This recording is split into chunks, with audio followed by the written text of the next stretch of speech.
Hello everyone, welcome to my new lecture. Myself Manish.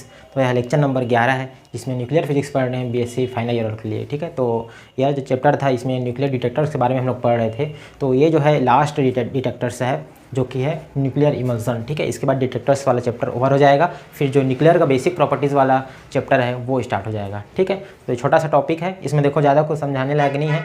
एक तो ऐसे ही छोटा सा है, ऊपर से इसमें थ्योरेटिकली समझाना है।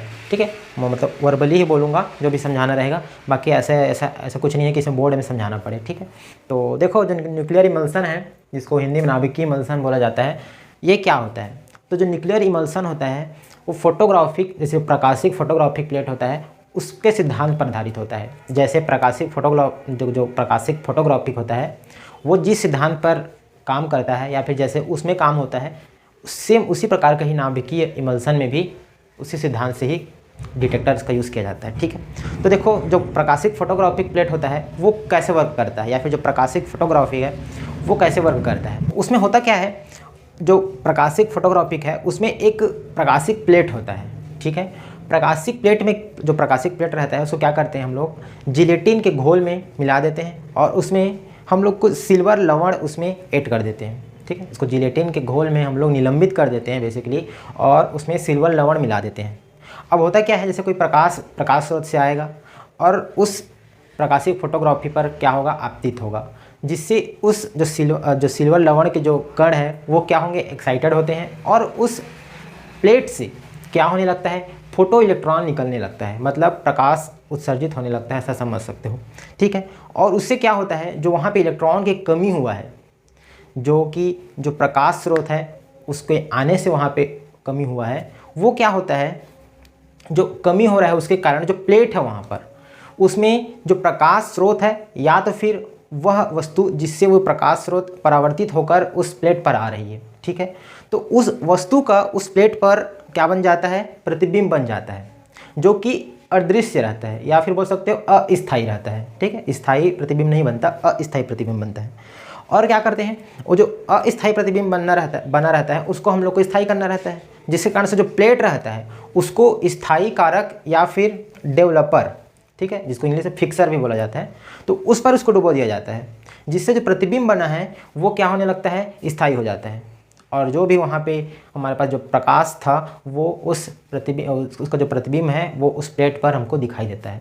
तो जैसे सेम इस सिद्धांत पर ये कार्य किया प्रकाशिक फोटोग्राफी, सेम इसी सिद्धांत पर नाभिकीय इमल्सन भी कार्य करते हैं। ठीक है, थोड़ा थोड़ा बस बेसिक अंतर रहता है, जो मटेरियल यूज़ करते हैं वो सब, बाकी सिद्धांत यही रहता है कि उधर से आपतित कण आएंगे, प्लेट पर आपतित होंगे, जिससे जो भी वहाँ पे क्रिया होना है वो होएगा और वहाँ पे हमको क्या हो जाएगा, प्लेट पर प्रतिबिंब दिखाई देगा। तो सेम यही क्रिया इसमें भी होता है।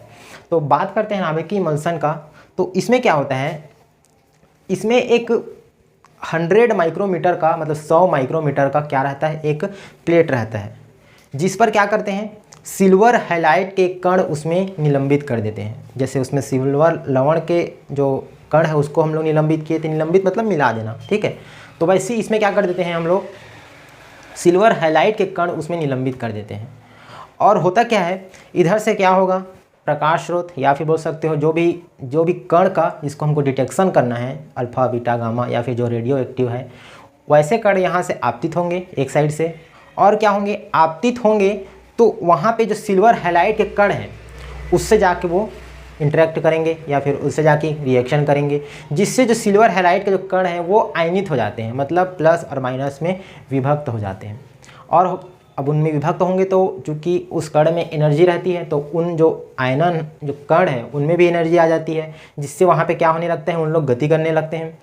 अब जो वहाँ पे जो कण है वो क्या करने लगे, गति करने लग गए, तो वो जिधर जिधर जाते हैं उधर उधर एक मार्ग बनते जाता है। ठीक है, मतलब हमको पता चलने लग जाता है कि ये कण किधर किधर गमन कर रहा है, और जो भी वो मार्ग बन रहा है या फिर जो भी डायरेक्शन बन रहा है उसको क्या कर लिया जाता है, स्थायी कर लिया जाता है। जैसे फोटोग्राफिक प्लेट पर हम लोग स्थायी किए थे डेवलपर में डुबाकर, सेम वैसे यहाँ पे भी क्या कर लिया जाता है, उसको स्थायी कर लिया जाता है। और जो भी वहाँ पे कण है वो उसका हमका मतलब पता चल जाता है कि वो कौन सा कण है और उसका डायरेक्शन किधर किधर है। ठीक है, तो ये नाभिकीय इमल्सन था, एकदम छोटा सा ही है। जैसे फोटोग्राफी प्लेट सिद्धांत पर काम करता है वैसे ये भी क्या करेगा, उस सिद्धांत पर काम करता है। बस इसमें अंतर ये रहता है, जो वहाँ पे मोटाई लेते हैं वो कितना लेते हैं, जो प्लेट की मोटाई की बात कर रहे हैं, जो वहाँ पर प्लेट है ना, वो एक तो बहुत ही छोटा ऑपरेटस रहता है, फिर भी उसमें जो प्लेट लेते हैं उसको हम लोग क्या करते हैं 100 माइक्रोमीटर, मतलब सोच सकते हो कितना छोटा रहेगा। 1 मीटर बोले तो 100 सेंटीमीटर है ना, लगभग इतना समझ लो, देख लेना। अब 1 सेंटीमीटर मान लो, इतना समझ लो, 1 सेंटीमीटर इतना है। अब ये 1 सेंटीमीटर हो गया। अब तुम लोग खुद सोचो, एक मतलब 100 माइक्रोमीटर कितना छोटा होगा, ठीक है। तो बहुत ही वहाँ पे पतला रहता है। ऐसा तो मोटाई का ही रहता है, अगर प्रकाशिक प्लेट की कंपेयर करें तो वहाँ पे और पतला रहता है, उससे थोड़ा सा ये मोटा रहता है। और जो सिल्वर हैलाइड के कण है, तो जो प्रकाशिक प्लेट में जो मिलाया जाता है सिल्वर लवण, उसकी अपेक्षा में यहाँ पर जो सिल्वर हैलाइड मिलाया जाता है ये 10 गुना ज़्यादा होता है। समझ में आया? 10 गुना क्या होगा, ज़्यादा होगा। ज़्यादा तो होगा ही, साथ में वो जो आकार में बहुत छोटे होते हैं। जैसे जो प्रकाशिक प्लेट है उसमें जो सिल्वर लवण होते हैं वो थोड़ा सा बड़े होते हैं इसके कंपेयर में। ऐसे तो सब छोटे होंगे क्योंकि न्यूक्लियर फिजिक्स जान रहे हो कितना छोटा रहता है, ठीक है, ऐसा सब छोटे रहते हैं। लेकिन उसके कंपेयर में यहाँ पे जो यूज़ किया जाता है सिल्वर हैलाइड, ये थोड़ा सा बड़े बड़े होते हैं, ठीक है, मतलब सॉरी थोड़ा सा छोटे छोटे होते हैं। यहाँ पे ज़्यादा छोटे छोटे कण का यूज़ किया जाता है, क्योंकि यहाँ पे जो रेडियोएक्टिव विकिरण आ रहा है वो उनको अलग करना रहता है। तो जितना छोटे लेंगे उतना ही ज़्यादा से वो अलग हो पाएगा ना आसानी से, इसलिए यहाँ पे क्या करते हैं थोड़ा सा छोटे रहते हैं। कितना रहता है मैं उसको बता देता हूँ। वो जो रहता है 0.1 माइक्रोमीटर से 0.5 माइक्रोमीटर की कोटि का रहता है, मतलब इतना छोटा रहता है सिल्वर हैलाइड का कण। इसी पर क्या होते हैं, या फिर ये क्या है, जो प्लेट पर निलंबित हो जा रहेंगे तो जो भी रेडियोएक्टिव कण आएंगे उसे टकराएंगे, उनको अलग कर देगा प्लस और माइनस में। फिर वो जो कण है जिधर जिधर जाते हैं उधर उधर मार्ग बनते जाता है, उधर उधर पाथ बनते जाता है, डायरेक्शन समझ में आ जाता है कि जो कण है वो किधर किधर जा रहे हैं। इसका क्या कर लिया जाता है, फिर प्रतिबिंब प्राप्त कर लिया जाता है और इसको फिक्स कर लिया जाता है, उसका स्थायी प्रतिबिंब फिर निकाल लिया जाता है। तो इस प्रकार न्यूक्लियर इमल्सन का यहाँ पे यूज़ किया जाता है और जो भी कण वहाँ पे इंसिडेंट हो रहे हैं उनका डिटेक्शन किया जाता है, ठीक है। अब बात करते हैं, ठीक है, ये तो थोड़ा सा समझ में आ गया। अब बात करते हैं क्या एक्चुअली में ऐसा कोई उपकरण था जो ये सिद्धांत पर काम करता होगा। तो 1896 में वैज्ञानिक बैकुरल, आप लोगों ने नाम सुना होगा बैकुरल, ठीक है, उन्होंने क्या किया था, इस डिटेक्टर्स का यूज़ किया था जो कि नाभिकीय इमल्सन के सिद्धांत पर आधारित था, ठीक है। उन्होंने क्या किया था, रेडियो एक्टिव जो विकिरण है उनके डिटेक्शन के लिए इसका यूज़ किया था। उन्होंने क्या किया, वहाँ पे एक नाभिकीय इमल्सन प्लेट लिया जिस पर क्या किया, रेडियो एक्टिव विकिरण उस पर आपतित कराया, और जो प्लेट लिया था वो अपेक्षाकृत थोड़ा सा मोटा था, ठीक है। और क्या हुआ, जब वो उस पर आपतित हुआ तो जो सिल्वर हैलाइड के जो कण थे वो आयनित हो गए, प्लस माइनस में विभक्त हो गए, और वो कण जो है अलग अलग मार्ग, अलग अलग डायरेक्शन पर क्या होने लग गए, गमन करने लग गए, और उसका प्रतिबिंब प्राप्त कर लिया गया। उसको बाद में फिक्स कर लिया गया प्रतिबिंब को, जिससे हमको पता चल गया कि वो जो कण है किधर किधर जाते हैं और उस कण की प्रकृति क्या है, ठीक है। तो इस प्रकार से जो ये प्रैक्टिकल है या फिर ये जो डिटेक्टर्स है इसका यूज़ सर्वप्रथम 1896 में वैज्ञानिक बैकुरल ने किया था, ठीक है। अब बात करते हैं, देखो जो प्रकाशिक इमल्सन है और जो न्यूक्लियर इमल्सन है, उन दोनों में अगर हम लोग कंपेयर करें तो क्या क्या इसमें अंतर आता है। प्रकाशीय इमल्सन वर्सेस बोल सकते हो न्यूक्लियर इमल्सन, ठीक है। प्रकाशीय इमल्सन मतलब वही जो मैं प्रकाशिक प्लेट वाला जो बताया वही। तो देखो इनमें अंतर क्या रहता है, बेसिकली सबसे पहला अंतर ये रहता है कि जो सिल्वर हैलाइड के जो कण यूज़ कर रहे हैं वो प्रकाशीय इमल्सन में थोड़े से क्या होते हैं, बड़े बड़े होते हैं, ठीक है। क्या बोल सकते हो, सिल्वर हैलाइड के जो कण है, ठीक है, वो क्या रहते हैं, थोड़े से बड़े बड़े रहते हैं। कंपैरेटिवली जो न्यूक्लियर इमल्सन है इसमें जो सिल्वर हैलाइड के जो कण होते हैं वे अपेक्षाकृत थोड़े से छोटे छोटे होते हैं, ठीक है। क्या होते हैं, छोटे होते हैं। साइज की बात कर रहे हैं ना, साइज में क्या होता है, थोड़े से छोटे रहते हैं। और यदि मात्रा की बात करें तो जो प्रकाशीय इमल्सन में थोड़े से कम मात्रा में यूज़ किया जाता है, और न्यूक्लियर इमल्सन में जो हम लोग अभी न्यूक्लियर इमल्सन पढ़ रहे हैं इसमें क्या करते हैं, ज़्यादा मात्रा में सिल्वर हैलाइड के कण यूज़ किया जाता है, ठीक है। तो मैं लिख सकता हूँ कम मात्रा में यूज़ करते हैं। यहाँ पे क्या बोल सकते हो, ज़्यादा मात्रा में सिल्वर हैलाइड के कण उपस्थित रहते हैं। ये आप अंतर बोल सकते हो। एक और अंतर ये बोल सकते हो, जो वहाँ पे प्लेट का जो लेंथ है वो यहाँ पे थोड़ा सा छोटा रहता है, ठीक है। बात करें न्यूक्लियर इमल्सन की तो वहाँ पे जो न्यूक्लियर इमल्सन प्लेट है वो थोड़ा सा बड़ा रहता है इसके कंपेयर में, ठीक है। मैं आपको बताया भी था कितना होता है उसका लेंथ, तो 100 माइक्रोमीटर के आसपास वहाँ पे प्लेट का यूज़ किया जाता है, ठीक है। तो ये आप लोग बोल सकते हो प्लेट क्या होगा, छोटा रहता है, और यहाँ पे प्लेट क्या रहेगा, बड़ा रहता है। तो ये बेसिक अंतर है दोनों, मतलब 3 पॉइंट में बता दिया, प्रकाशिक इमल्सन और न्यूक्लियर इमल्सन में।